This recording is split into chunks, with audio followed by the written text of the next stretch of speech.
folks. I'm Craig Lipinski. I'm also Craig Lipinski. And I, too, am Craig Lipinski.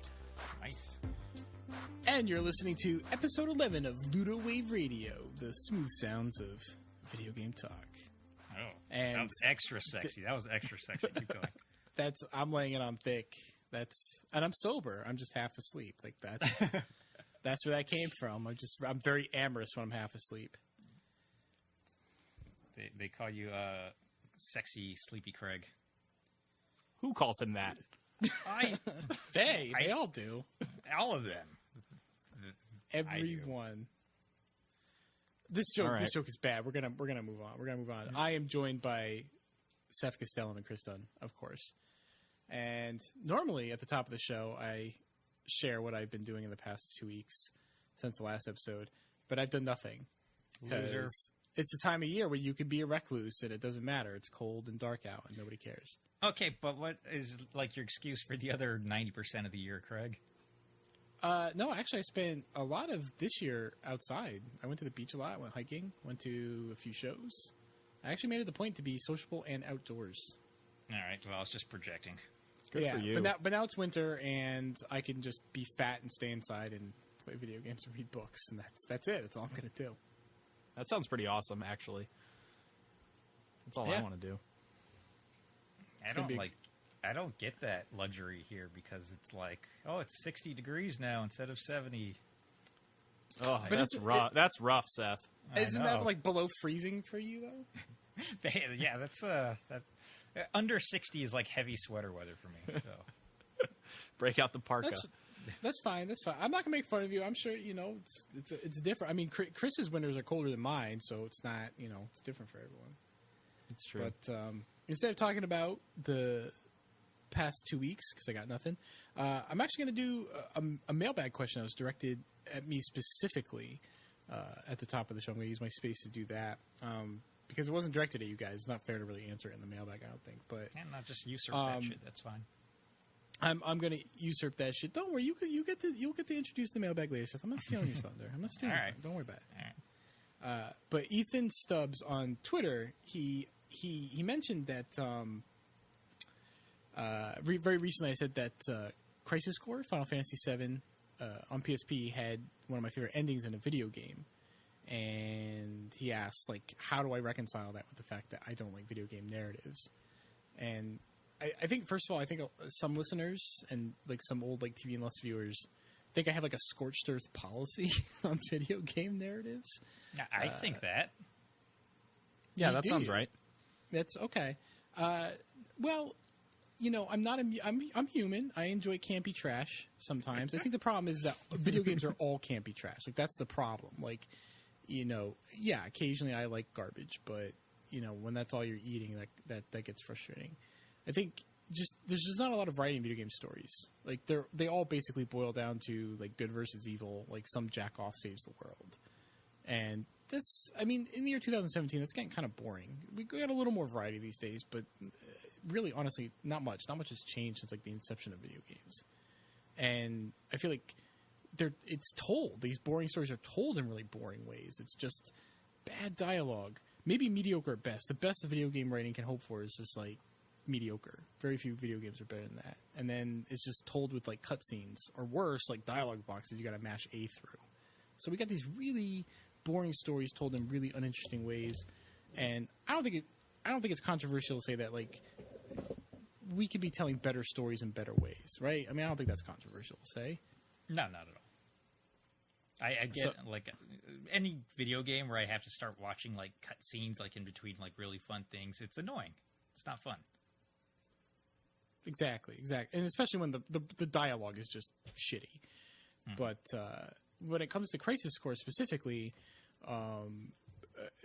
Crisis Core is a prequel to Final Fantasy VII, and you play as Zack Fair, who is dead by the events of Final Fantasy VII. And at the very end of Crisis Core, and this is a 10-year-old game, so I guess there's spoilers, but I feel like the statute of limitations has expired. You enter a battle sequence, and Crisis Core has real-time battles. They're sort of similar to Kingdom Hearts, I guess. And you enter a battle sequence, and you're just surrounded by just like hundreds of Shinra soldiers, and they're just shooting your ass up. And you can fight some of them off, but they're just shooting at you. And by the end of it, you're stumbling around bloodied, and they're just fucking you up. And there's like it's just stringed instruments playing like this somber music. In the game, your special abilities are triggered by basically a slot machine. That's what it is, a slot machine. And that sits in the upper corner of the screen, and it's freaking out. Like, it's not working properly. Until, like, all the reels stop and jam on Aerith, and then you're dead because Shinra murdered your ass. And, like, that's fucked up. And the reason why it sticks with me is because it is interactive. Like, it isn't that stuff that I hate about video game stories. It actually is interactive, and it uses the game mechanics that you've been playing all along to drive, like, this, emotionally poignant scene home. And if you've played Final Fantasy VII, which I assume most Crisis Core players have, like, you know what's happening. You know what's happening. There's nothing you could do about it. And the game forces you to play through that. Like, to actually interact with it. Like, I think that's really awesome. Like, I don't really care about Final Fantasy VII. Like, it was a good game for its time, but like, that's the extent of my feelings about Final Fantasy VII. But, I still felt something, at the end of this game, and I think that says a lot about how that game ends. And so I think that makes a good point about what I want from video game stories. I want something that can only be done with video game mechanics. If that was just a cutscene or, Poochie died on his way home to his own planet, like, that it wouldn't have resonated as much. So that's how I reconcile that. Does it Halo Reach end the same way? I think so, but I never finished that game. Yeah, pretty sure it ends with, like, you get Cortana to whoever you needed to go to. Is it Reach or is it yes. one of them? And then, like, you're just stuck on this planet and you're fighting off all these dudes and you could, like, try to survive as long as you can, but you end up dying. Yeah, what happened, I never finished Reach. I was actually playing it co-op, and we got almost to the end, and I'm like, okay, well, that's that. I don't have any more time today, and I pick up the game again, and then my save file was actually back at, like, where I started when I was playing where I left off when I was playing solo. So I never got to pick up at that point. I'm like, oh, I fucking did all that shit. So I don't know why. I don't know how that save file thing worked when I I think it was like whoever was the host or something only got the progression and others did not. Some like bullshit like that. Yeah, so I was like, well, fuck this, and I just never finished it. Yeah, but no, it's like you said, it's cool when video games do something that only they can do, instead of just aping a different medium.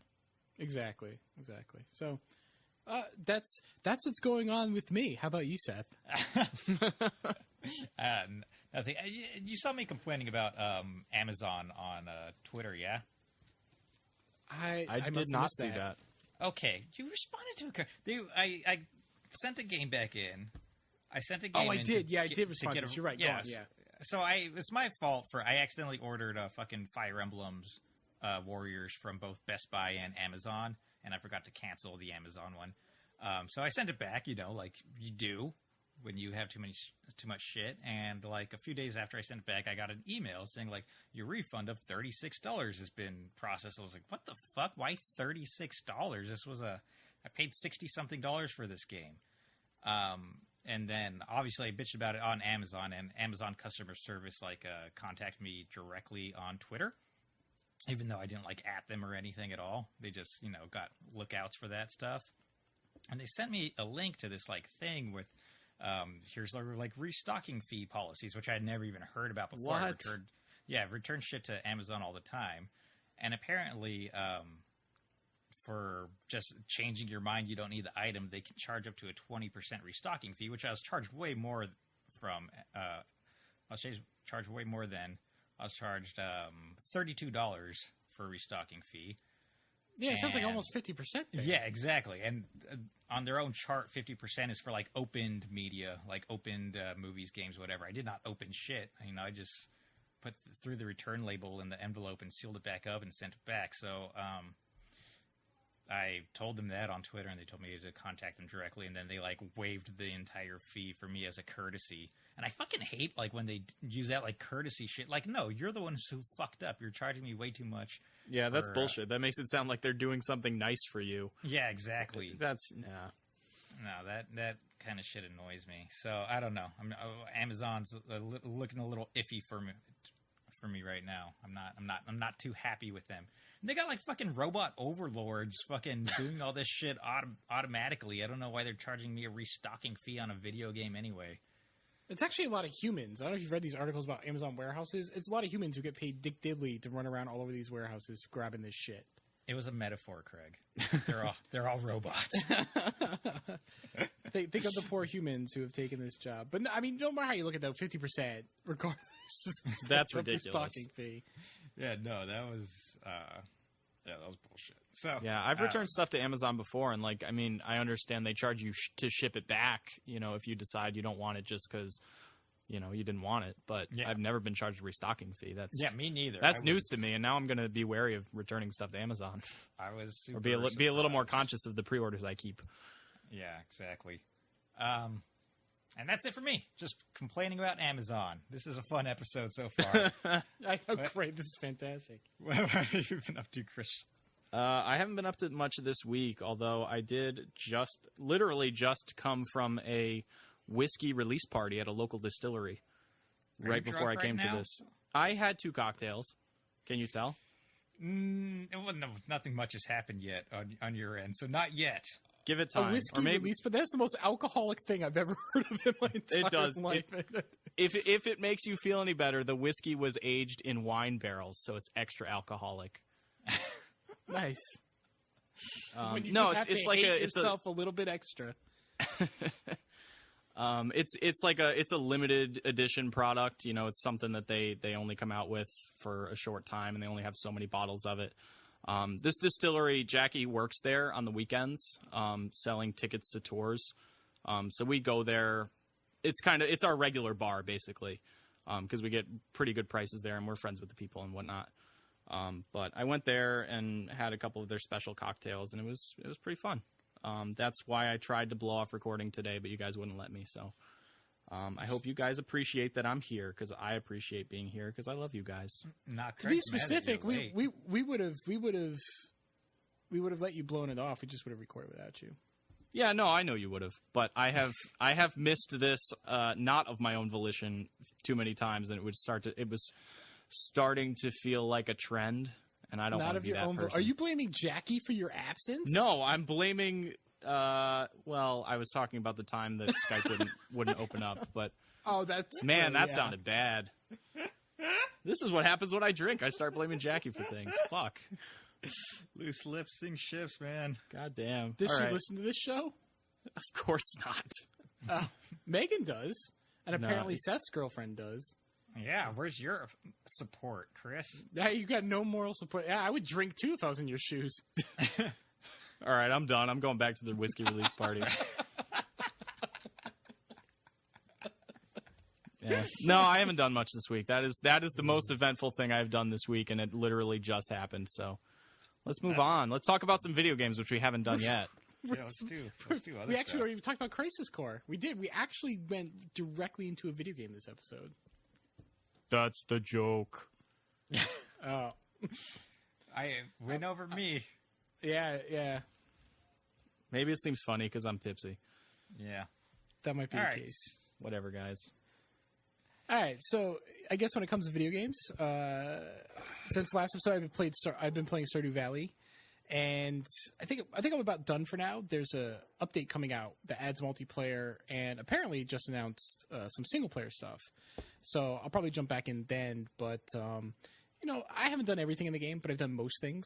I just restored the community center, which is actually a real thing you can do. Nice. It's like every 80s teen movie ever. You beat the movie. You beat the teen movie. That's exactly right. It's like a big long-term goal that you have in the game. And I did that, and I'm like, well, that's good enough. I'll leave it there. What sort of like topless car wash or like rival ski showdown did you have to do to rebuild the community center? You just have to give these spirits items. You have to give them bundles of stuff. That's a fucking weird 80s teen movie, Craig. It is very strange. So these little weird gumdrop like sprites live in there. So each room in the community center has several bundles. And a bundle might be winter foraging.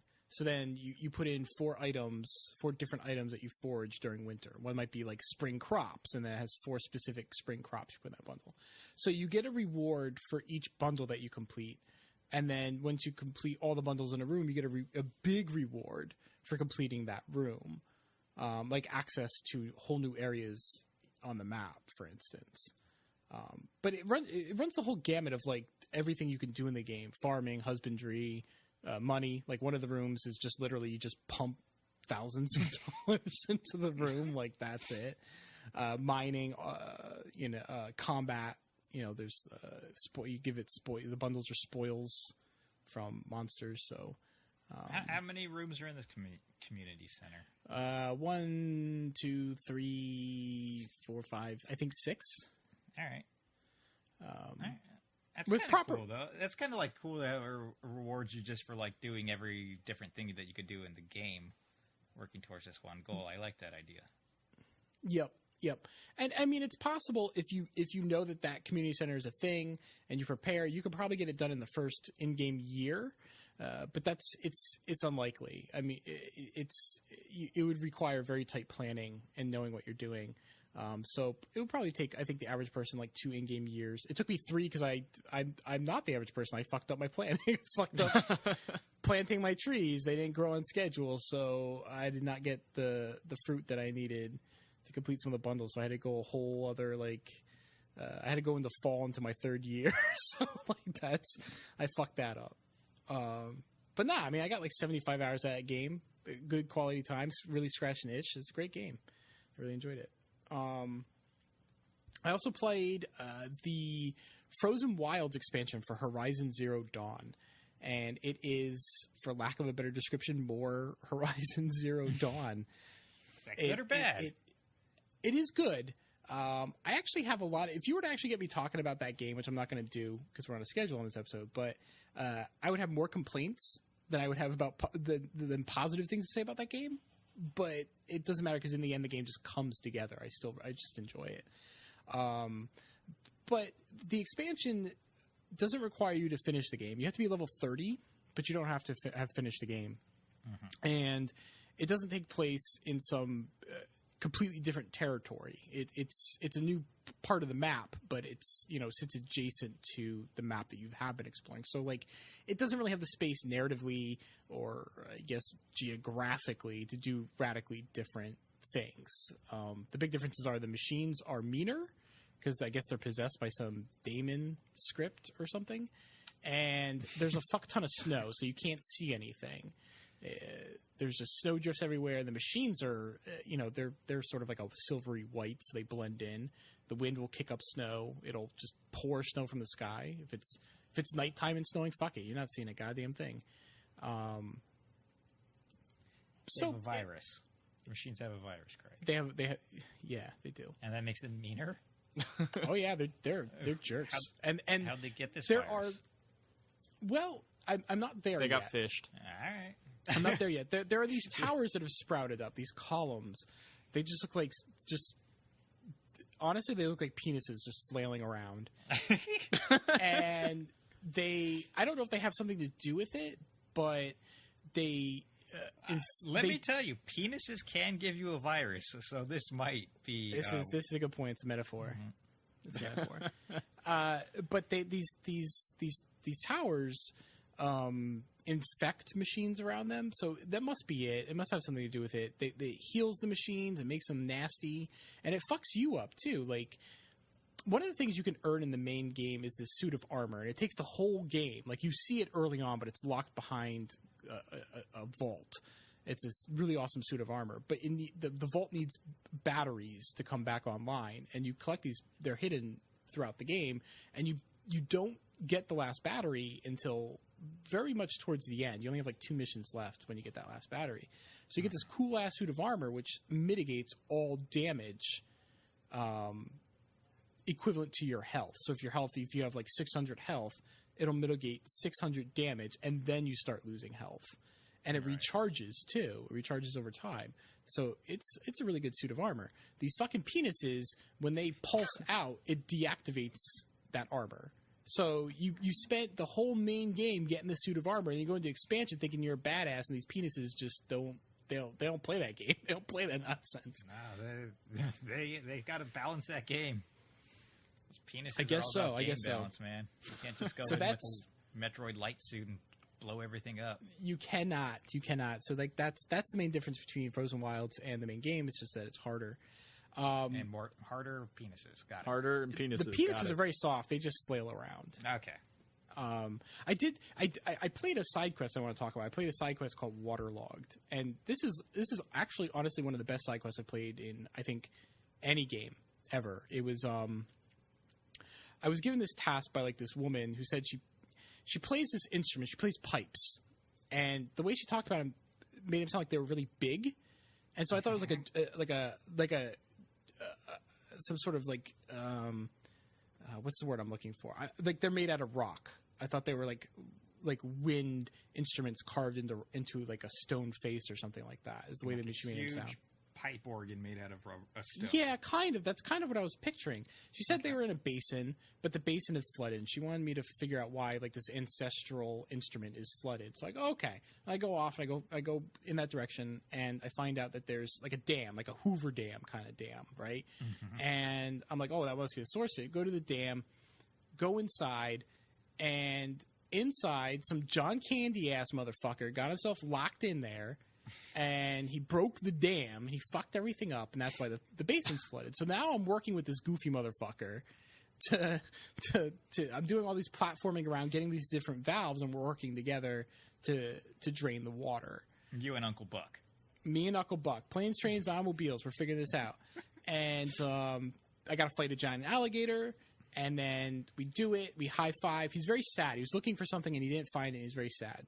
So on that note, I'm like, bye. He's like crying. And I'm like, see you later. And I go to the basin, and it turns out like in the center of the basin is like a sewer. I go down the sewer, and these pipes they are pipes. They're metal pipes. She plays them like drums. So then this woman's very happy that she gets to bang on her pipes now. And throughout this whole quest, there's a whole nother facet to it. There are these audio and text logs from the last two women who worked at that dam from our era, like maybe the 2040s or something like that. Okay. And everyone else from their team was let go, and they had to train the robot replacements that were replacing them. Just like at Amazon. Just like at Amazon, exactly. 50% restocking fee. And they formed a band to protest being let go, and they would just use company time to record like this shitty Riot Girl rock that is like down with the man. They call themselves Concrete Beach Party. There's actually an audio log of their shitty music, and it's so good. It's so shitty. It's so good. But as time goes on, I don't know if the text logs are hinting at a romance. Like there's something about holding hands, but that's literally as deep as it goes. It just sort of flirts with the idea, and it doesn't go any further, which I kind of like. It's not overt. It sort of like leaves it up to your imagination. And then their friendship sort of deteriorates as, you know, it comes as their termination date is coming up. They have to go their separate ways, and they're sort of taking it out on each other. And it was just really well done, really well written. And just that whole thing put together, this woman who wants to bang on her pipes, John motherfucking Candy, and these Riot Girls, just that whole thing put together, it's all one quest. And it was just really good. Sounds very unique, Craig. Unique is the word for it. You're not as enthused by it as I am. That's fine. I understand. It's funny. It's really funny. It is unique though. I mean, it sounds like the writers are very unrestrained and could just do whatever they want, which is cool.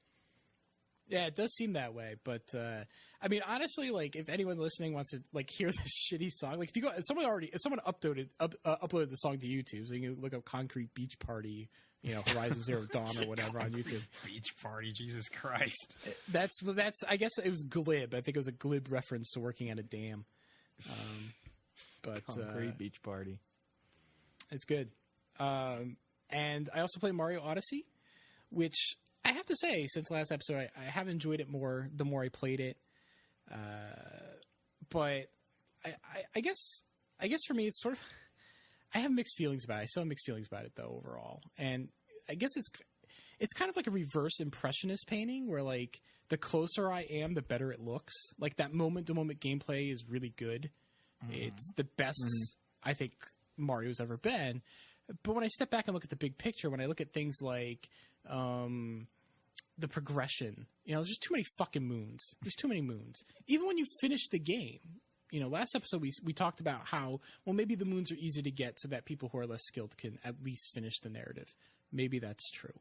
But even when you finish the game and you unlock additional moons in these kingdoms, some of them are just lying on the fucking ground. They're just. I got a moon called On the Rubble. It was called On the Rubble because it was on a rock. It was just sitting there. It's in the Cascade Kingdom, like right by the ship too, right? That is exactly. You know the one I'm talking about. He's just sitting. Here's the difficulty with that moon. I turned the camera to the right. That's it. That's all I did. That's the whole challenge to getting that moon. It's right by where you land. It's right there. Exactly right. And that's why I don't understand. Like, why is that necessary? All right, so I'm being rhetorical, but I'm kind of not. Like, why is that there? I was thinking about this, and I was about to answer, but now I just realized, like a flaw in my own theory here. I was going to say that it's like to help you like explore the environment, and Mario Sunshine had fucking blue coins that were 1,000,000 times worse than like just having moons everywhere. But then these levels have fucking purple coins too that are just scattered everywhere to have you explore. So I have no idea now. I don't know. It was just out in the open, Seth. After you finish the game. No, I get that. I mean, and you get these moons, and it pops up your map, and it drops a bunch of icons on it. I'm like, oh, when Ubisoft does it, everyone loses their shit, but when Nintendo does it, it's perfectly fine. It's because it's only for the special moons, Greg. That's true. Maybe. I don't know. But like the progression is bloated. I don't know why that's necessary. That doesn't seem necessary to me. And the main story is the pacing is really bad in that. The game, I mean, you refight the same bosses a couple different times. It constantly pulls the rug out from underneath you.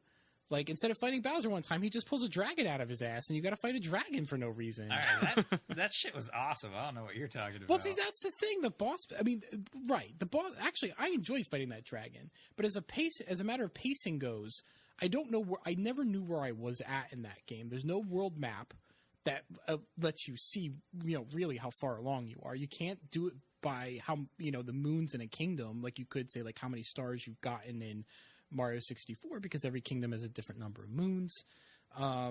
You can't judge by bosses. It's not like, oh, I've done 5 out of 8 Koopa Kids or whatever, because it's just the same stupid rabbits over and over again. Personally, I liked not knowing, like, when I was getting towards the end. I was like, oh shit, another kingdom. Oh shit, another kingdom. How many am I up to now? And I thought that was fun. See, and that's the thing. I could completely understand the opposite viewpoint, but for me, it feels anticlimactic. It feels like I could not enjoy the ending because I was constantly wondering if the game was just going to pull the fucking rug out from underneath me again. Like, even when you get to slight spoiler, Bowser's Castle is not the final kingdom. It just, even up until that point, it's still fucking you over. You get to Bowser, and he opens a trap door, and I'm like, what fresh nonsense is this?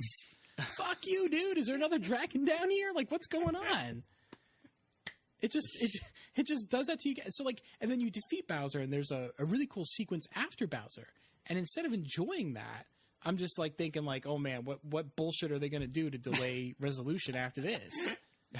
I thought it was fun being surprised, Craig. But there's a difference between being surprised. I think you can be surprising, but and then also give players this feeling of feeling like they're working towards something. I guess you don't get that feeling. I wasn't looking forward to an end. I just wanted that shit to keep going forever. So I was like, fine. I was like, no, pull the wool over my eyes as many times as you want. Yeah, see, I don't feel that way. I feel like, I mean, you compare that with say like Super Mario World, and Bowser's craggy ass head comes up out of the ocean, and you go in there and you see he's got a neon fucking sign. You know you're coming to Bowser. He's flying around in the sky. You know you're getting there. It's building up to that. Like, the game can still be surprising, but like still also make you feel like you're like, I'm on my way, motherfucker. I'm gonna fuck you up. I'm gonna knock you out of that clown car. I guess like Bowser's Kingdom didn't feel very climactic to me anyway. It did not. It did not. No. Yeah. So I was like, this is a really. I mean, I was with you though. I thought it was a final world. I was like, I thought this is a really weird final world to be having, and then it wasn't. Also, when did Bowser become like such an otaku? What the hell was going on? What a fucking that was weird. I was like, I'm all for the Japanese aesthetic. That's cool, but when did Bowser get into that, man? That's never been a Bowser castle before. He's branching out. Yeah, I guess. He's branching He out. liked those Mario 3D world levels. He's like, fuck, I'm doing my next castle like that. Well, Yeah, I understand appreciated the the way- opposing viewpoint. Okay, go ahead. I Go on, liked Chris. the way that, I think it, it was surprising. You're right that Bowser's Kingdom was not the final kingdom, but looking at kind of the theming of the game, and I don't want to go into spoilers, but I think that, the final kingdom kind of makes sense. When you look at the first place you go and the things you're collecting throughout the game, I think it's all. It seemed like, oh, duh, this makes sense. When I went to the final kingdom after I went to Bowser's castle. And it just felt more climactic and like... Yeah, and it totally felt climactic. And I mean, you're doing a lot of hard platforming there, and that's really what I wanted from a final world, is what you get in that final kingdom. Which is not really the final kingdom in the game, because you can unlock more later, but, the final kingdom of the story, I guess. Right. I have no problem that's You the just final don't like kingdom. being tricked. Well, not You don't over like- and over. I mean, throughout the course of, the Odyssey broke again? No shit. I guess we better fix it. Look, there's Like- Bowser. Oh, no, we're crashing. Oh, right. Oh no, I gotta fight one of these fucking rabbits again. So it's not that I don't. It's not about the tricking or that like that the Bowser's Castle isn't the final kingdom. It's not that. It's just like it doesn't feel like it keeps pace. Like as another example, play Mario 64. Like you're making your way to the top of that castle. You know where you're going. You know what's happening. It doesn't mean that it's not surprising. I mean, think about the first time you tried to run up the never-ending staircase. That was cool as hell. But then also think about when you broke the spell on that staircase and then you went up there and like, knock, knock, bitch, I'm going to fuck you up. Like, that felt good. So you can be surprised. You can have a game that's surprising, but also feel like you're working up to that. Like there was no climax because I was constantly waiting for the game to fuck me over again, or what I perceived to be fucked over. I was waiting for that shoe to drop again. All right. I thought it was fun. I see what you're saying, but I tend to fall on Seth's side where I thought it was fun. I really liked the sense of surprise. Like you never know what's coming. Every world is different from the last. Some of them are realistic and some of them are more, cartoony Mario style. You've got weird, realistically proportioned people in New Donk City, and then you go to the Luncheon Kingdom and you're talking to forks.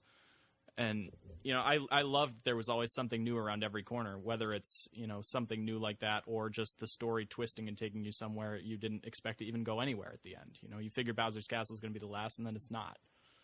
I really appreciated that about it. Yeah, I can totally see where you're coming from. I did not mind the slightest bit not knowing when that journey would end. Because it was a fun journey. Craig. It was all right. Listen, like I said, you get really close, man. I love that moment to moment. I mean, not all of it. I mean, I'm not going to sit here and bitch about it forever, but the most of the moment gameplay I actually really liked. I liked the bosses. I liked quite a few of those levels. But The bosses outside of the rabbits. Because those rabbits are well, even the rabbits. Well, the hat ones where you just have to jump over the dumb hats was fucking stupid. But like that's the all one the where they were in rabbit the fights. no, there's that one where they were in that mech. The mech one's pretty cool. That one was cool, yeah. Right, yeah. The mech one's good. But yeah, I guess other than that, they're not that exciting. No. It's just like the big picture. I don't like how there's 80 gajillion moons. It just sort of devalues the whole moon progression. And as far as the story goes, I didn't like that pacing. Especially considering, like I said, I liked all the worlds. I liked all the surprise of the worlds. I don't mind the fact that Bowser's Castle. I didn't need Bowser's Castle to be like the final kingdom or anything like that. It's not that. It's just make me feel like I'm getting there and I'm gonna storm this guy and I'm gonna fuck him up. Past Mario games have done that. It's not like it's impossible. It's just I don't feel like this game did that. I don't feel like it led me up to that climax. You just wanted a little map where you could see his castle on it. That would have been one avenue to make me feel that way, but it's not the only avenue. It's not necessary if they conveyed that sense in other ways, I guess. Yeah, I think part of the problem is that Bowser's traveling through the whole game as well, so you never know where he's going to end up. Like you said in Mario 64, you know where Bowser is. He's up at the top of the castle in his fucking Bowser door with 100 stars. Perhaps they could have dropped hints what the final kingdom is, though. Maybe. I mean, we're talking like this wasn't an authored game, like as if like it was just set in stone, as if they couldn't write something completely different, right? I mean, they totally could have. Right. Anyway, I mean that's the thing. I walked away thinking like totally enjoying the moment to moment stuff and feeling a lot better about the game. But then after I finished it, I'm like, fuck, like that was just a really unsatisfying adventure.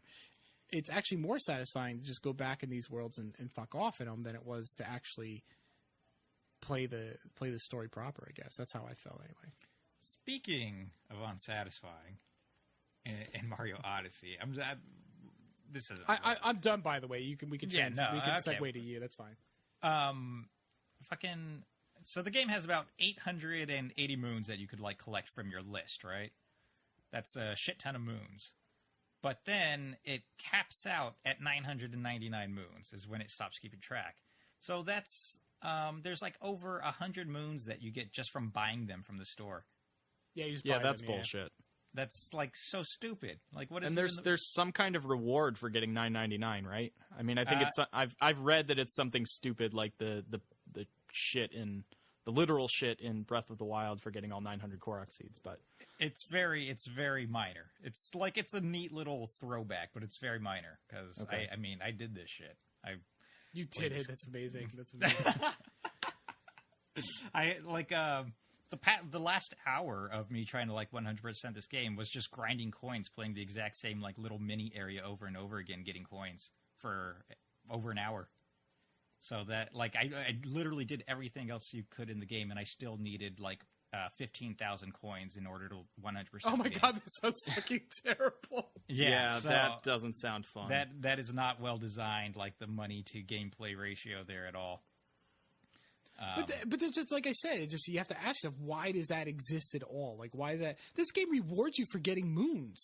Like later in the game, like that's I see you have 100 moons. Here's some more moons. Like it's just moons coming out of everyone's ears. I don't get it. Yeah.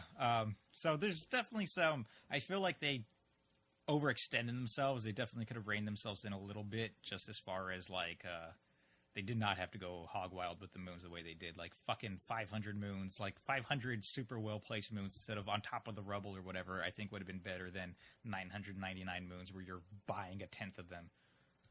And this is coming from the guy who got 500 in the jump rope challenge. The jump rope challenge is so easy. I don't like. It's not fun though. No, it's not. I agree with you. I was literally reading the internet like while I was just tapping this button. I wasn't paying attention to that shit. Speaking of which, why the hell are you trying to take over all my fucking high scores on everything, Chris? Not on everything, just on the Koopa races. Well, I don't appreciate it. All right, that's well, the thing about the Koopa races, I find those actually really fun. You know, the jump rope challenge, I got the 100. I did the jump rope challenge. I got over 100, and then I was done with it.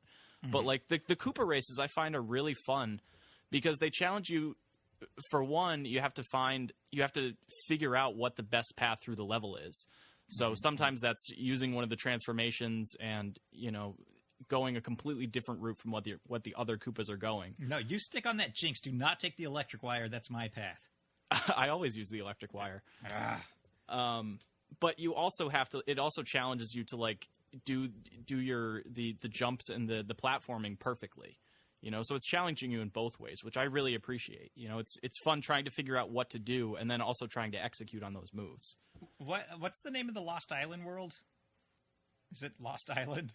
Lost Kingdom. I don't remember what Lost name is. Whatever it is, that has the like absolute most fun pathfinding for the fucking Koopa races.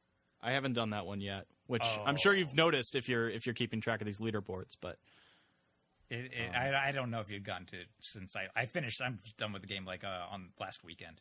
Mm-hmm. So, but I'm gonna go back and fucking take back all those leaderboards. But no, Lost Kingdom pathfinding, like I because I could see like other people's times, like how the fuck did they get so fast? And just like playing around in the environment and figuring out like what jumps you could barely make and where you could like cut off a bunch of time. It's super duper fun. Yeah, it's super fun, and that's kind of, I don't want to say it was missing from the main game, but like that hardcore platforming and stuff is really what I come to Mario for. You know, that's my favorite thing is, you know, and that's why I like the Galaxy games and the 3D Land, 3D World games, is because they were more about the platforming, and this is more exploration and adventure. And that's not to say I don't enjoy Mario Odyssey. I've put 40 hours into it, and I'm still enjoying it a lot. But that platforming is really, really what I love about Mario, and I'm glad that there is some of that after you do meet the main game, or more of it, I should say. And the tools for the hardcore platforming are there. There's like some crazy hard like roofs or ceilings or pillars to get on top of, and it looks like there's nothing up there a lot of the time. But then once you start running around, there's like coins up there. Right, yeah, there's invisible coins that appear when you run through them. Or like even like stacks of coins in some parts. And then Seaside Kingdom, too, there was some moons that I got that were like really fun. I was like, wow, this moon's really super fun to get using the platforming mechanics. And then I found out that, no, you were just supposed to like possess one of the water enemies and fly up to it. And I just like did it some really hard, convoluted way. But I feel like they could have leaned towards some more just pure, really hard platforming challenges for some of these moons, because they're there and not everybody has to be able to get every moon. So I don't know. Yeah, there were definitely some points in the game where I'm like, oh, I'm gonna do a backflip here and wall jump off of here and then kick off of that so I can get up there. And really, I was just supposed to do something completely way easier than that. Yeah. And I'm trying to figure out how to do this crazy platforming challenge that doesn't even exist. I think they segmented out those platforming levels like they did with Sunshine. You have those weird plastic areas. Right. There's like those challenge rooms and stuff. And I feel like even the ones in Sunshine were like more fun and more difficult and everything. I think so too. Yeah. No. I think there are definitely some pretty tough ones later in the game, especially in the final kingdom you unlock when you get to 500 moons. There are some like even tougher versions of challenges that you encounter earlier in the game, where you have to throw your hat on the scarecrow and then you're not able to use the capture move. Which makes those challenges even harder because you're supposed to turn into a bullet bill and fly over things or hit a piranha plant or whatever, and you can't anymore. Which I think it's awesome that they have these harder challenges. I just wish there were more of them. Yeah, there's not enough. There's not enough. Overall, I'm really positive on the game. I've really enjoyed it, but at the same time, I'm at 600 moons, and I don't think I'm going to go 100% this because I think it's going to get to the point where, you know, I'm doing things that just aren't fun anymore. Like you said, with collecting the coins or what have you. But overall, like I said, I'm really positive on it. I enjoyed it a lot, but I do think that having some of those just less fun moons, just having so many moons, does bring it down a little bit. So I'm more on Seth's side, but I definitely see where Craig is coming from. Yeah, no, I like, let's not pretend like I don't have like collecting problems in video games anyway, where I need to get every fucking bauble there is. So yeah, no, but that's what I like about this game as well. Like you could feel like you got enough out of it without doing everything in the game. Yeah, exactly. I mean, like I said, I have 600 moons and I put like 40 hours into it. It's not like I didn't get my money's worth. Yeah. It's like, I'm good. That's enough. And then people like me who have problems can just keep doing it forever. Yeah. I appreciate the level of variety in this, but, you know, stuff like do 100 jump ropes is just, it's just not fun. So the jump ropes are, the fucking volleyball is the worst. Yeah, I haven't done that one yet. Fuck that game. All right. Anything most of what I played this week is Mario Odyssey. So if you played anything else this week, Seth, let's move on to that. Yes, Sony, like a month ago, a few weeks ago, I don't remember when, they said that they're like shutting down the servers for Gravity Rush 2, even though that game only came out in January of this year. I was gonna say. So like, it's not like there's a online like co-op or anything, but there's like these really neat aspects that they did with the online. One of the things is that there's treasure chest challenges, and there's a camera in this game that you could just like pull up and use at any time. And there's treasure chest challenges where you'll get like a incoming challenge from somebody, and they'll have you'll get a photograph that they took of the treasure chest like somewhere on the map, and it'll tell you'll be within a relatively small vicinity, so you're not like overwhelmed by it. And you just got to figure out like where the treasure chest is on the map based on their photo. And then after you find it, you could take a picture of it as well and upload it. And then there's also like challenges in the game. There's like races or like newspaper deliveries, how fast you could do different things, how fast you could beat up a bunch of enemies, and you could get challenges from people like that. And it's not, you could like see their whole ghost through their whole run and everything. And then also you could just see like random photos that people have taken. There'd be like a ghost of cat like somewhere in the land, and then you could like go and interact with it, and you could check out their photo, and you could like give it a nice thumbs up. And that's basically all the internet connectivity amounts to. But for each of these things that you do, you get something called Dusty tokens, and Dusty is Cat's little cat that lets her fly around with gravity. You get Dusty tokens, and the Dusty tokens unlock like exclusive talismans and costumes that you can't get any other way. So basically, is there any other way to earn these tokens? Nope, just through these online activities. That is fucked up. That's bullshit. So basically, Sony's shutting down the only way to earn a bunch of these costumes and exclusive talismans. And then through the treasure chest I was mentioning as well, like you could get like different props and different poses for Kat to do, like while she's taking pictures. So those are all going to be gone as well. So yeah, so I decided that I would want to get all those and finish up the game before the server shut down in January. Did you get them all? Not yet. I'm working towards it. I'm very, very close to it. It's like, luckily they doubled the amount of Dusty tokens that you earn for all these activities, so they're at least making it somewhat easier to get them all before that shit's gone forever. But I'm very close to getting 6,000 tokens is like the most that you need for the last unlockable, and I'm almost there. I'm like at 5,500 or something. The game itself is not as good as the first Gravity Rush. The first one was like smaller and simple. It was a Vita game, and this is my main problem with the game, aside from fucking forced stealth missions all over the place. The Vita game was obviously made for lesser hardware, so the architecture in the world was a lot simpler. Like the buildings had like 4 sides or whatever. It wasn't like super fancy pillars and crevices and nougats and everything. So Cat's gravity powers, like just sticking to the side of a building and running up and down it or whatever, just worked so much better. Like it was fun just to like fly into the side of a building and just run up to the top of it instead of just flying up to the building, or just gravity slide up it, whatever. The interactivity with Cat in the world just worked a lot better. Since Gravity Rush 2 was made for the PS4, the just world architecture everywhere is just phenomenally detailed. It looks great. It's awesome. But fucking Cat interacts with it like shit. It's all right, to give you an example, there's one side mission that you do where you have to, quote-unquote, deliver newspapers to different buildings, and it's basically just amounts to you passing through, like, checkpoints, right? And one of these buildings that you have to deliver to, you're supposed to stick to the side of it, and then you're supposed to use her slide move, where she slides around on the ground and pass over all these different checkpoints on the side of the building. But since the building's so detailed and like each window is recessed down into the building and then there's like little pillars in between, she just bounces all around this shit and she'll like just go flying off in different directions, and it just doesn't like work. Their own challenge doesn't work because the architecture and her abilities don't mesh anymore with and I just don't even understand how they could design their own game with these fucking flaws. And then that sounds really irritating. Yeah, it's very irritating. So I spend most of my time flying in this game. Where in the first Gravity Rush, like I liked just sticking to the sides of buildings and running up and down them or sliding up and down them or whatever. In this game, I basically stick to flying around because it's just annoying to get around any other way. Like just like sliding on the ground. Oh, I hit a fucking umbrella and now I'm bouncing off into the air. It's not. I never stuck to buildings in the first game. I always flew around. I enjoyed flying around. Okay, that's fine. Obviously flying around works. I'm not arguing with you. I'm just adding to the conversation. Fuck you, dude. What are you doing on the buildings?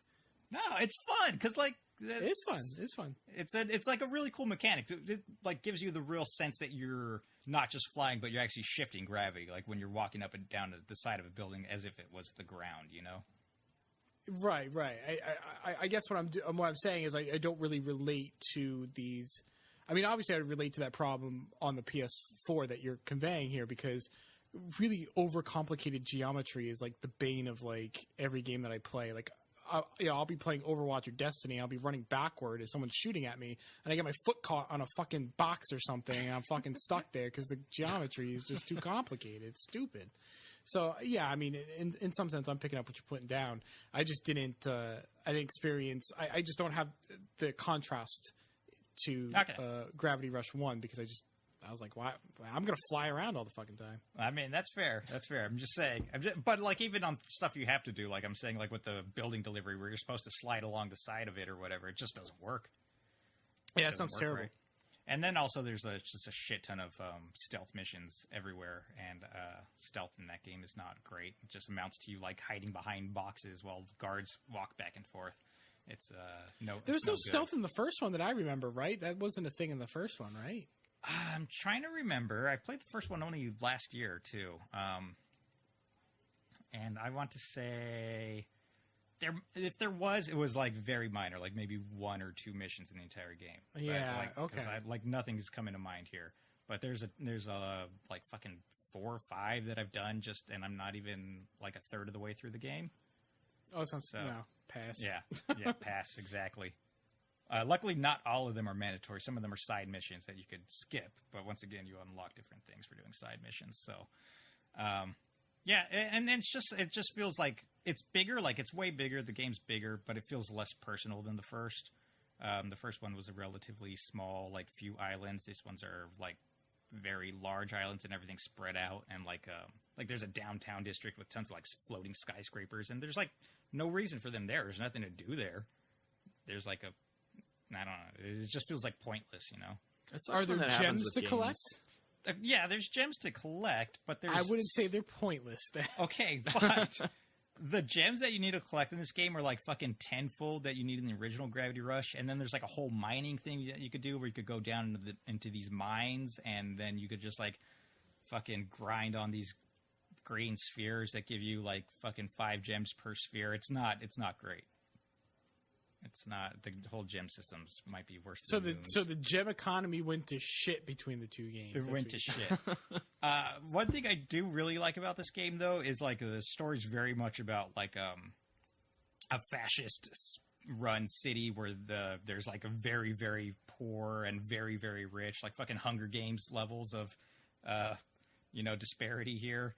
And it's like very literal. Like the middle class are like in these middle floating islands, and the rich are like up in the sky way, way above them, and then the poor are like way, way below the middle class in like these shitty wooden houseboats that's just always raining on them. And it's just the story does a lot of fun, different things with them, and you could like seamlessly fly to all these different places, which is pretty impressive. So I mean, it's not all bad. I just think the first game's a lot better. And that's me. Cool. Let's talk about some news, huh? We doing news? Let's do news. Let's do news.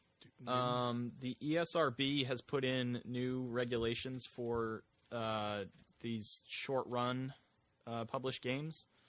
It used to be when somebody like limited run games would release a game, and basically you had to order it online, and it was a couple thousand run. It would keep whatever the rating was for the digital version. And now they're making it so that every physical release has to be re-rated, and they have to pay a couple grand to get that done. It's the same fucking game. Exactly. If this game is rated to be played, to be downloaded by anybody, I don't understand why it has to be re-rated.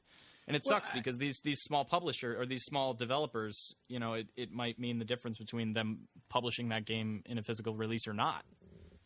So. Do AAA games that release both physically and digitally need to get rated twice? I wouldn't think so. Like every big game is like released digitally now as well. I mean, not even big game, just every game. But it comes out physically at the same Late. time, generally Right. speaking. So I think in this case, so look at this from the ESRB's point of view, right? So you have these two different avenues for rating, and because games being only digital, never being physical at all, is a relatively recent thing. They developed a second avenue for indie games to be rated, and I think it's either free or low cost. It's not the same. I believe it was free. It's free. Okay, so it's free, right? So they felt that they were doing a good thing for these indie games that were never seeing a physical release, because that's a recent thing. But with the advent of something like limited run games or Fangamer or these other boutiques that are doing physical runs of these previously rated digital games, you could almost see it as a way to sidestep paying that fee that in the past you would have had to have paid. So, and I'm not saying that means that I feel like limited run games should have to pay $3,000 for every game that they put. I don't think that. I think that if the game is exactly the same, maybe a nominal fee of $200 or whatever, and go, yep, stamp of approval, get it out the door. That's fine. But looking at it from ESRB's point of view, I could see people intentionally like sidestepping rating this way, paying for the rating. I didn't know that they did not have to pay to get it rated when they went digital only. So I changed my stance.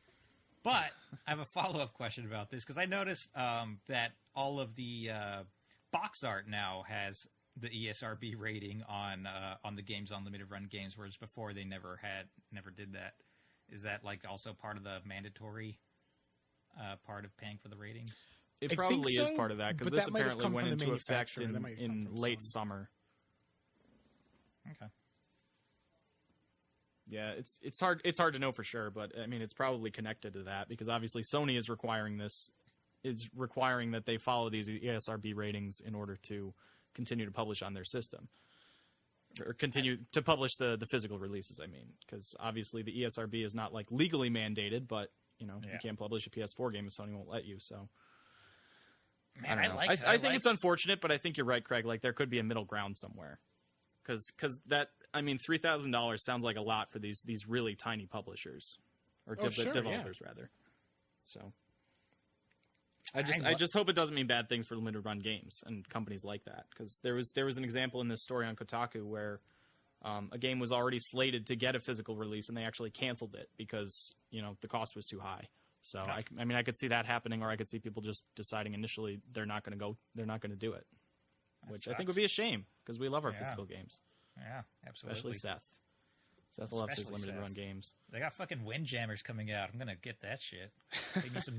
Play me some physical Neo Geo games on PS4. Wall Street Journal reports that a Mario movie is coming from the studio behind Despicable Me. Okay, so on the bright side, what I read, I don't know if it's confirmed or rumor, is that part of the success of the deal going through was that Nintendo would get like so much creative input into it. It's not like just license it out and do what you will with it, like the fucking Mario movie before. Yeah, I read that as well. So, which I think would be good if this Mario movie has to happen. Wow, no, the story's going to be anything like Mario Odyssey. I don't know about that. Well, you should just skip it, because the entire movie's literally just going to be a video game story, Craig.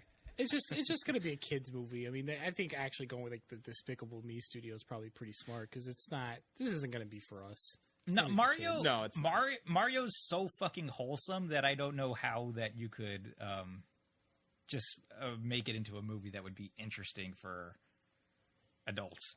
Right, exactly. Well, they tried. They got John Leguizamo and shit, and that didn't work out. Dennis Koopa. Yeah, I actually kind of like that movie now because it's so fucking stupid. It doesn't even make any sense. It's fucking bizarre. Great. My favorite scene in that movie is when like John Leguizamo is just like, "No, we can make this jump," and then he jumps. He's like, "I'm flying, Mario! Come on, you just gotta believe you could do it." And then like Bob Hoskins is getting ready to jump, and then John Leguizamo like suddenly feels that he's being held up by like a crane or something. He's like, "Oh wait, never mind, don't jump. I'm not flying magically." It's just so stupid. It's such a stupid movie and scene and just everything. Well, the crane was intentional. Like he was. I mean, it was a prank on Mario. Like it wasn't like, oh man, there's a crane here. No, it was not a prank on Mario. When's the last time you watched this movie? Very recently, like I said, I watched the movie. I liked the movie. Playing with Mario. I haven't seen it for 10 years. I'm sorry that I'm pretty sure I don't remember him wanting to kill his brother by making him think he could. It was a prank. He didn't think Mario was actually going to jump. All right. I remember the way he like reached up and felt the crane on his back, like he didn't know it was there. I think he was trying to unhinge him. I think he was trying to unhinge himself from it to show that. By the way, I'm. All right. I fucking want. I want posts on our Twitter after you post this episode up tomorrow of people chiming in on what was going in that scene, because I am just adamant about this right now. Nobody cares more than listen, dude. Nobody cares more than we do. Like, that's the thing. Somebody cares. This debate right now is the most the Mario movie's ever been talked about, and that includes when it was released. Like, nobody's so hotly debated the Mario movie. Bah. I actually want to go back and watch that movie now. I don't know when the last time I saw it was. It's great. It's so terrible. It's amazing. Oh, it's fucking bizarre, which I think is probably makes it more interesting than an actual Mario movie would be at this point. But I mean, this report could be complete bullshit anyway. I mean, I think there was a report, a couple of years ago that there was going to be a Zelda series on Netflix, which never materialized. So. This could be the same thing, but Nintendo has said they're licensing stuff out for potential movies and whatnot. So, and they got their theme parks going to Universal, so Universal would probably be the first pick for the movies studio. That's true. We got Ace Attorney coming to Switch, which I'm excited about because I love Ace Attorney. I'm wary of Capcom right now, so I can't get too excited. That's a fair perspective. Yeah, this also feels really safe. It's just like, oh, by the way, there's more Ace Attorney coming to Nintendo handheld hardware. Like, oh, no shit, Sherlock. And I feel like this is the impression I get. I got nothing to go on here except for like just a week or two ago, they're like, oh no, we can't make games for the Switch that fast. And then like everybody's like, dude, Switch is selling like 1 million. They're like, oh, we got Ace Attorney coming. Ha ha ha. Like, I don't know if this was like planned or they just fucking, this feels very slapdash to me. Yeah, that's the feeling I got too, is like they have nothing, but like Ace Attorney is a safe bet on a Nintendo hardware for them. So like, oh yeah, no, we totally got Ace Attorney coming. Yeah, exactly. They're gonna port fucking 6 games or something in 2 different collections and then maybe be working on a new one. As if all 6 of those games wouldn't fit on one fucking Switch card. I know, they got to put it out as 2 different collections. Fucking the second collection will just be a download code in a box. Yeah, you're lucky if you get the box. I would not imagine this is going to come in a box. They haven't put it out of an Ace Attorney game in a box for a while. All right. So potentially good news, but Capcom, so... A little skeptical. Yep. Yeah. Way to rain on my parade, guys. No, I'm just bringing you back down to earth. I'm probably better off down on this earth. will hurt less now coming from me than when I know. It's better to come from you now than when the game comes out. And I'm like, Anyway. EA is buying Respawn. EI, whoever that is. E-I-E-I-O. Talking is hard. I had a couple cocktails like 2 hours ago, dude. Are they going to run this company into the ground as well? Yeah, well, I hope not. I haven't played Titanfall, so how do you feel about this, Craig? I'm a little wary. I feel like it sucks because Titanfall 2 is, like I've said this before on this show, it's everything that people ask for in a big budget like AAA game. Like, great campaign, fantastic campaign, great multiplayer, no season pass, new Titans, new maps, new modes, all free, no loot boxes, none of that. And people didn't fucking play it. And, just sometimes you reap what you sow. And unfortunately, that might mean that the next Titanfall is EA-ified, unfortunately. Like that sucks. I heard, well, I didn't hear it. There was some, allusions to or implications that Visceral closing was somewhat tied to the purchase of Respawn, because Respawn apparently is also working on a Star Wars game, and apparently it's looking pretty good. So EA went, oh, well, do we keep the chuckle fucks who've been working on a Star Wars game for 3 years and have shit to show for it, or we keep the Call of Duty guys who actually have a Star Wars game going? And I mean, as a matter of cold hard business, I mean, you know, do you keep the guys on the payroll who aren't performing? Probably not. No. So if that's the case, I mean, that actually makes a lot of sense about what happened with Visceral and what's happening with Respawn. That actually all lines up and makes perfect sense. But it's a little bit of conjecture at this point. All right. I hope.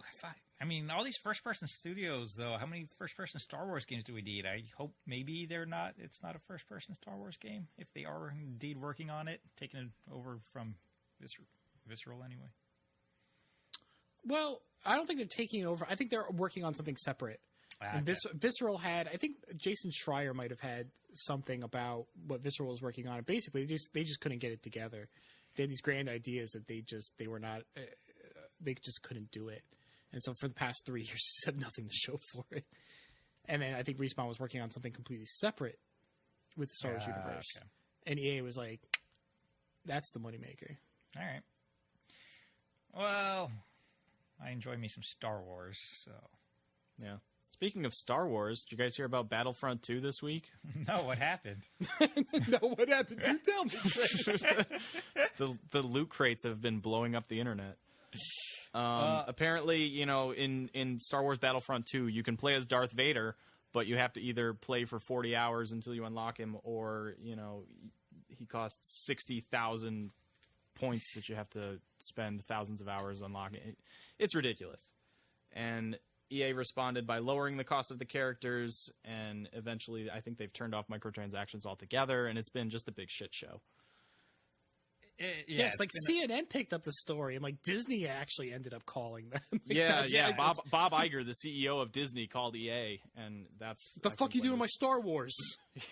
Seriously, I mean, like literally, like image sites, Facebook, whatever, Twitter. It's just been filled with fucking people outraged at EA. It's insane.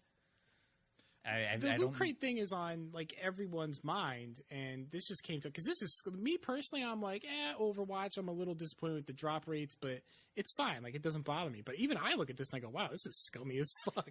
Yeah, what was it, like 40 hours of playtime to unlock one character? I believe that's right. The worst part is that you can earn credits through the arcade mode, which is single player. But then it locks you out. It's time gated, like a mobile game. Like you can't earn any more credits until some other period of time. And EA's rationale for that on their Reddit Ask Me Anything was, we don't want to give an unfair advantage for people to just earn a bunch of credits in single player. But you can just buy the fucking crates. Yeah, and get the advantage that way. Like that doesn't even make any sense. These people are fucking stupid. They don't want people to get the advantage without paying money, Craig. Right, no, that's exactly that is exactly it. But that's why it comes across so scummy, whereas something like Overwatch is not. People don't really mind that so much. Right. And then they said, all right, we'll reduce the credits that it costs to earn characters, and then it turns out that they also reduce the amount of credits you earn in the game, so it's not really like a big difference at all. They're just trying to pull the wool over some eyes here. And then obviously that blew up as well. And then, like Chris said, they just went, all right, let's just shut down the microtransactions for a while. They said that they will come back. They said for a while. So I wouldn't be surprised if once the heat dies down, it comes back in some form that people don't like. Yeah. Well, right, because EA is talking about this as if it's a balancing issue. We just got to balance it. Like, as if not, like, people just don't want them in there at all. Yeah. I was going to say something, and it was going to be really good. No, I don't know. Oh, did you see the fucking dude who was pretending like he worked at EA, and he was like, I got like 7 death threats and thousands of harassments or whatever. And then fucking Jason Schreier tried to like talk to the dude, and he's all like, I can't figure out who you are at EA. And then the dude like just clammed up and took all mentions of EA out of his Twitter profile and everything. Yeah. I did hear about that.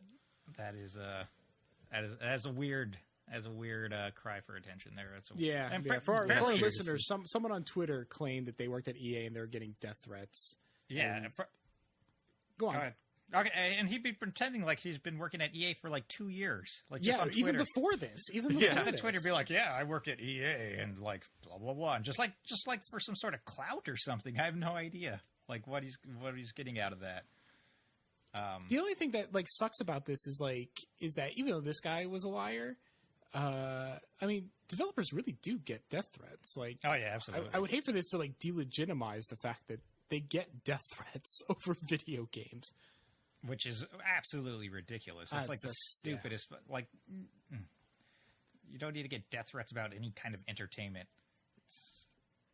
You cannot like things and not threaten to kill the person who made the thing you don't like.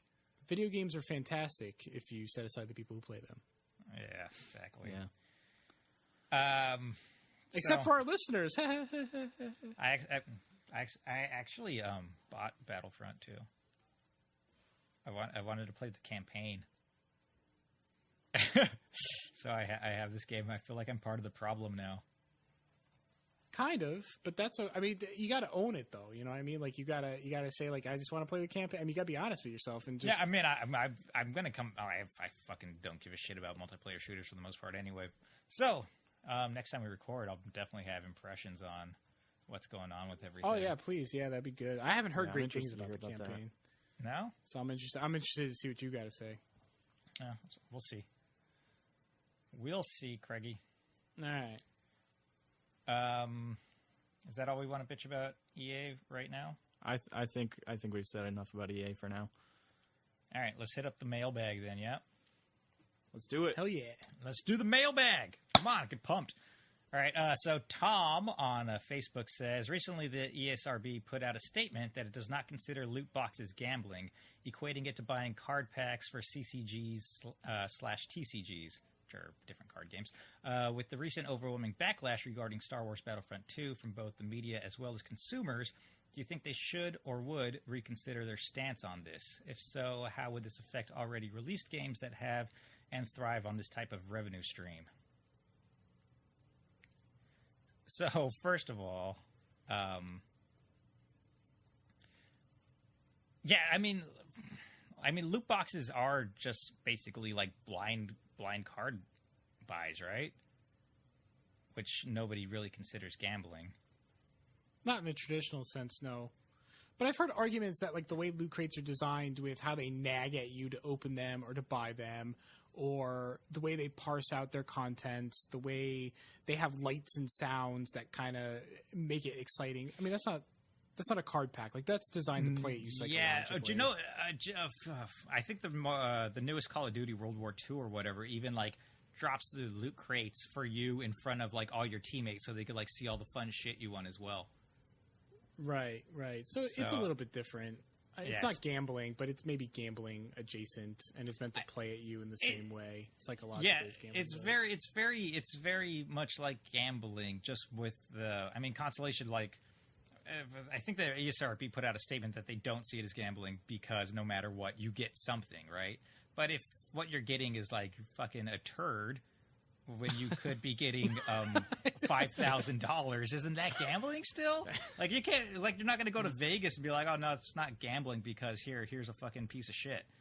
I think it's gambling. I think the whole thing needs to be looked at differently.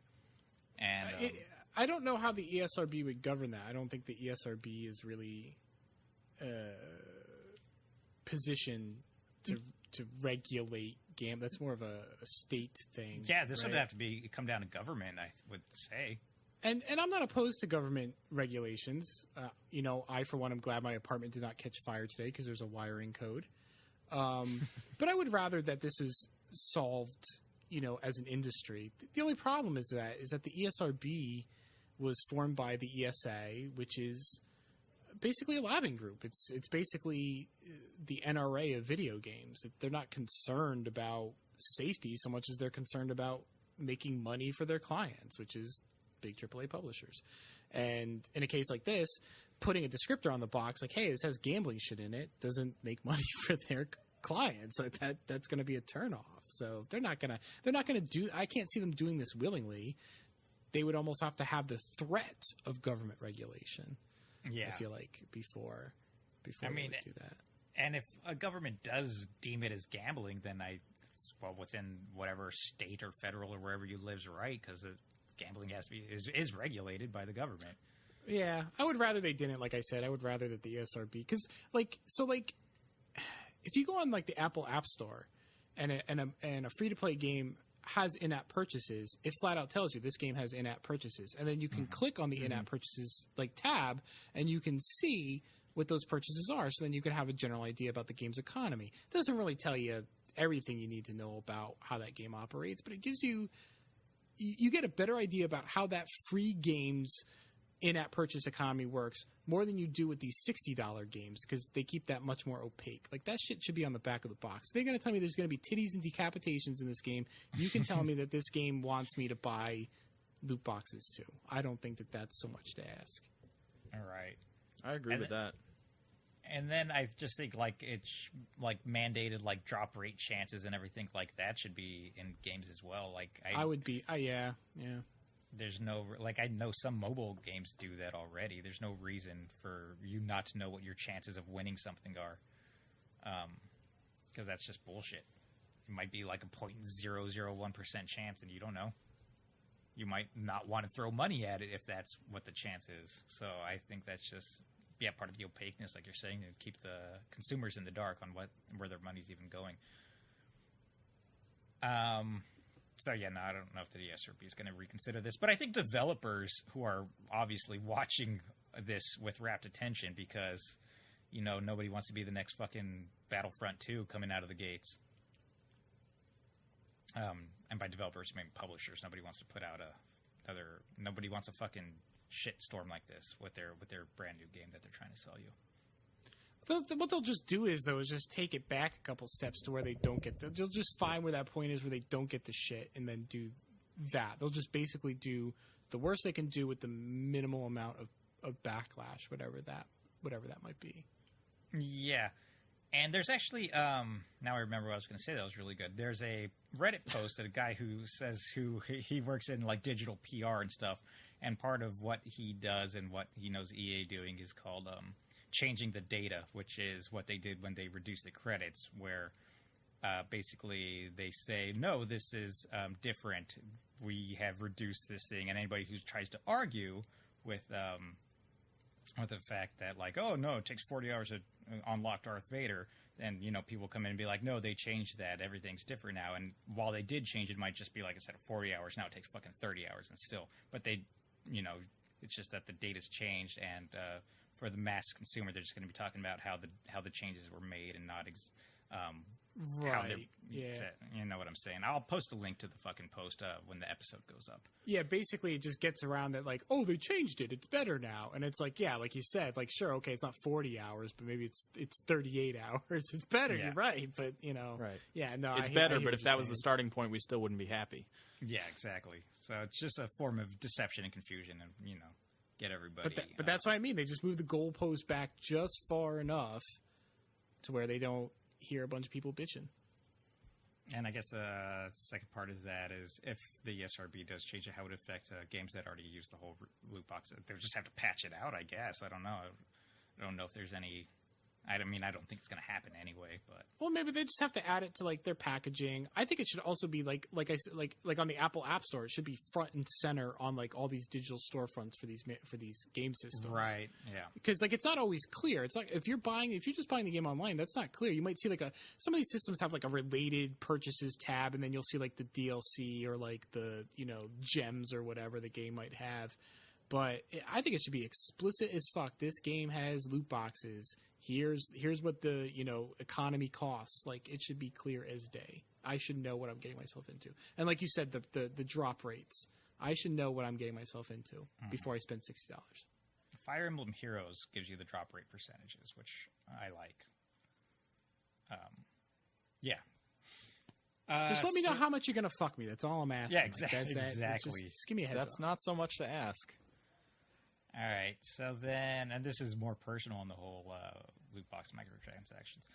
Scott on Twitter says, have you ever spent money on microtransactions and felt satisfied with it? And he says that he bought S tickets in Everybody's Golf and he still feels shame. So, Craig, you probably have spent some money on lock gems in Overwatch, yeah? Yeah, so I've bought my microtransactions, depending on how you define microtransactions. So like some games, there's a layer of obfuscation where you buy a currency and then use that currency to buy something in the game. So like Destiny works that way. You don't buy bright engrams, which are their loot boxes. You buy silver, which then you use silver to purchase bright engrams. That's fucked. I hate that. Although I have done that. I've spent like $2. I wanted to dance and I spent $2 to round out my silver so I can get my fucking dance. But of all the Destiny I played, that's it. I've only spent $2 on silver. Were you satisfied with that dance that you got? Yeah, I was. Okay. It was a Backstreet Boys dance. Well, then who wouldn't be satisfied with that? That's what I'm saying. I have bought a good number of Overwatch loot boxes. Usually I spend about $10 per event up until very recently. The last 2 events I haven't spent any money. But yeah, I'll drop about $10. That gets you, I think, like 11 crates. They're $1 a crate normally, but when you buy them in bulk, you get some bonus crates. Always. And that just strikes me as fair. Like $1 a crate, get a bonus crate if I buy 10, get 2 bonus crates if I buy 20. That seems reasonable. I don't get any complaints about that. I also bought orbs in Puzzle and Dragon. I was actually really into Puzzle and Dragon on mobile a long time ago, and that game gives you orbs at a really good rate. It's just that I was having so much fun, I wanted to buy a couple more. So I spent a couple bucks. I didn't spend a lot. So those are the only 3 games I can think of. I knew I was getting myself into. And I was fine with it. Okay.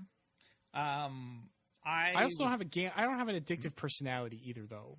So like the whole gambling component doesn't affect me. I go, fuck it, and I just walk away. If I don't get what I want, I'll keep pumping money into it. So, right.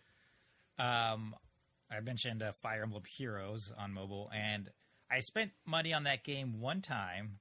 I was trying to get a fucking Lyn. I was trying to get a Lyn on lock character, and I had just used like 4 of my summon. I summoned 4 characters, and I had 1 more summon left. And I had run out of orbs, and it was like, I don't know, $1 or $2 or $3, whatever the lowest amount to buy enough orbs to get that one last summon in. And I was like, fuck, man, that might be Lyn. So then I spent the money, and I totally got a 5-star Lyn, so it was totally fucking worth it. And that's how you justify it. See, microtransactions work. I have no idea what you're talking about. I was super happy with it, man. It was awesome. Everybody should microtransaction. But that game also, like, gives you so many orbs. Like every single day you log in, it just gives you like fucking 1 or 3 free orbs. And then also Pokemon Picross has like a ton of microtransactions. But if you buy, I think it's $30 worth of the gems that you need to do different microtransaction bullshit in the game, it just unlocks everything, and then it's basically you get the whole game. So I did that, and $30 is like a bit much for a fucking Picross game, but it's still better than nickel and diming your way through the game, I feel. And that's my only stuff I can buy. So yeah, I've been happy with my purchases, with my microtransaction purchases. I don't think I've ever done any microtransactions, and that's not because I'm like those are awful. I would never do that. It's just most of the games I play either don't have them or there's nothing that really has appealed to me. I mean, I think like you guys said, if the price is right, if you're paying $1 and you're getting the thing you want, then it would be worth it, and I wouldn't necessarily feel too bad. But I just haven't been in a situation where I saw a microtransaction that really appealed to me. So, not for me. Yeah, I'm not of the Jim Sterling like raise the ground mentality about microtransactions. I feel like they can have their place in a game. I feel like I've gotten so much time and enjoyment out of Overwatch. I'm really gonna be angry that there's some skins in a box. Like it doesn't really upset me. Or even like Destiny, like even that's really not bad either. The way that's handled. But I look at Battlefront. I don't have any interest in playing that game. But even just from the outside, I go, ugh. That doesn't seem great. I mean, right. I think like overall, all of us would prefer that they were not there than be there. But at the same time, you got to understand that fucking these games cost hundreds of millions of dollars to make now, and these developers need more money. I think that's an entirely different discussion. Yeah, absolutely. But yeah, no. So I mean, they're there as long as these big fucking huge games that you want are going to be there, and as long as people keep paying for them. So I think as long as they stay reasonable, that's fine by me. Yeah, it's just exactly. like DLC. Back when people are complaining about DLC, it's like just buy the ones you want, ignore the ones you don't. Like that's what are you gonna do? And now I would prefer everything was back to DLC, and I didn't have to have random right, right. Just sell me the expansion for $15. Jesus. I'll yeah, exactly. Let me buy that armor. Yeah, I miss the days when you could get costumes and special weapons with like an unlock code, a Game Genie or something, or or unlock like DK mode in GoldenEye. But like you guys said, like you guys said, the industry games are so expensive to make now. Like I understand why they're there. So it is what it is. All right, and the last question is from Abjo. Do you guys think that Nintendo has blown their load with the awesome Switch lineup this year? What games do you see coming out next year besides Fire Emblem, Kirby, Yoshi, etc.? Thanks, guys. Love the podcast. So, I mean, we don't know really besides those games right now, but the Wall Street Journal has said that Nintendo's looking to produce 25 to 30 million Switches in their next fiscal year, which is that's like peak Wii and DS numbers. So they obviously think that they have something to sell. I think they usually do a direct in January, right? Probably. Yes. Yeah, so I think we would see any new games coming from them around then. So and Nintendo likes to keep their games close to their chest. They usually don't blow their loads. I'm surprised we got that Metroid Prime 4 teaser. I definitely think Smash is going to come out in 2018. There's no reason for it not to. But other than that, I have no idea what they have planned. But I don't think that they're going to make the same mistake as they did with other consoles and just have a dry year, I think they're going to have something bigger than Kirby or Yoshi. But at the same time, I think absolutely, yeah, they did blow their load. And I think that was completely intentional. I think it was a calculated move. Like, you sell more games if people own the system. Like, you can't move games if people don't own the system, so you give them that compelling reason to own the system right out the gate, and then you can sell them. Then they're like, yeah, I guess I'll get Kirby. But Kirby's not going to sell them if they don't already own the system. So you get the Amazing Mario, you get the Amazing Zelda, you get whatever out there. They buy the system. Now you can sell them the B-tier games. All right. So you don't see Pokemon coming out next year, Craig? I'm skeptical of that. Unless it's an adaptation of Moon and Sun, I don't see that happening. All right. I definitely think Smash is coming. I'm sure they have a big game. I'm sure there's something bigger than just Kirby and Yoshi. I'm sure there is. But what that is, I mean, like you said, they keep their cards close to their chest. I have no idea. Yeah. Yeah, Kirby and Yoshi strike me as like early in the year. One of them in like March and one of them in like May, something like that. I don't imagine either of them being their big October, November game. And they typically have a big game for the holiday season. This year it was Mario. A couple of years ago it was Skyward Sword on the Wii. And it's a console launch when they launch in November. But I think they'll have something big. I think Smash is a good guess, like Seth said. But there will definitely be something. I mean, I think they definitely accelerated the games that they had out this year. Having Zelda and Mario Kart and Splatoon all in the first year is incredible, and I don't know that next year is going to live up to that, but they've certainly got some bigger stuff for later in the year, I'm sure. And Nintendo takes the evergreen approach to like their big titles. There's not going to be any price cuts on Mario or Zelda, and people are still going to want those, so they're still going to buy them when they get their Switch whenever. Absolutely, and they're releasing that Zelda Explorer edition to gin up sales this Black holiday Friday season, sales. So they're already working on that. So, I mean, I don't think they're going to have nothing, but it might not be, it's not going to be Zelda, Mario, Xenoblade Chronicles 2 big or anything.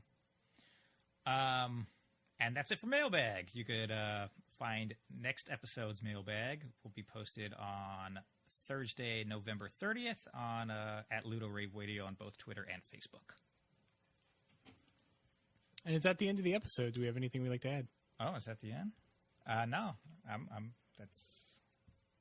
good with this ending.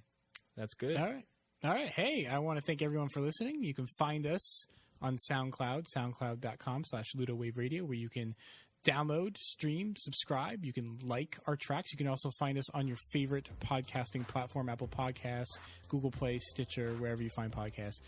Please also review us, particularly on Apple Podcasts. That really does help with visibility. I can't stress that enough.